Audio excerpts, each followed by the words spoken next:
Hello there. This weekend, both National and Labour have officially launched their campaign for the next top politician. Maybe that could be a reality TV show. New Zealand's next top politician. No, that is a terrible idea. And I have to admit, I had thought they'd already launched officially. Labour when they put out their slogan, and National when the tobacco lobbyist and poster child for homeschooling got up and dressed as Bob the Builder for some reason.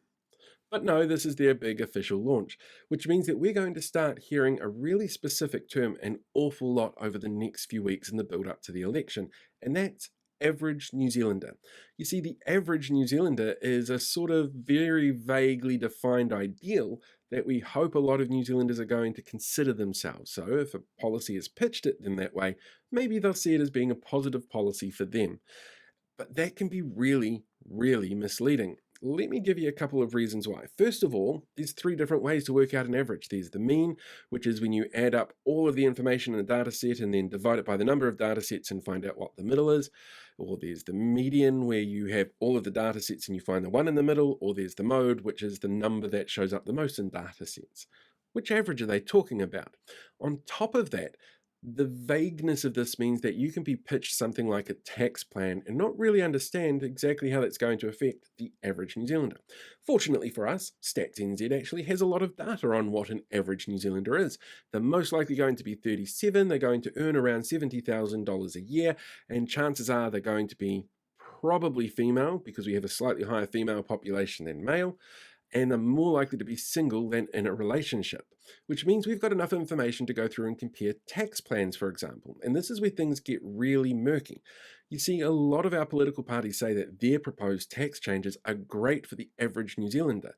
And sometimes they do that by changing the thresholds that taxes come through on, like ACT. And if they were allowed to change those thresholds, the average New Zealander is going to get an extra $23 a week in tax that they don't pay. But that's not necessarily the same as what National is offering in terms of tax breaks, which works out to be an average of $15 a week for your average New Zealander based on these stats. The Greens, for example, have a whole new tax calculator system. You'd get $24 a week as an average New Zealander. But the Labour Party, their tax changes are around things like food and groceries, and removing GST on fruit and vegetables would net you a gain of about $20 a week. But Te Pāti Māori's proposal of getting rid of GST on all kai would net you about $40 a week.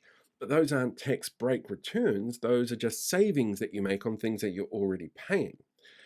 But for the average New Zealander, how does this all work out? And that's the spin that you have to watch out for when it comes to proposals and policies that are being announced.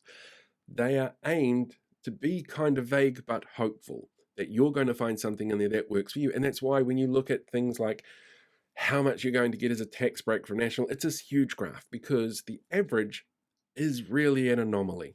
There are so many different facets, so many different options, lifestyles, ways that we live, that the average New Zealander is pretty above average, really.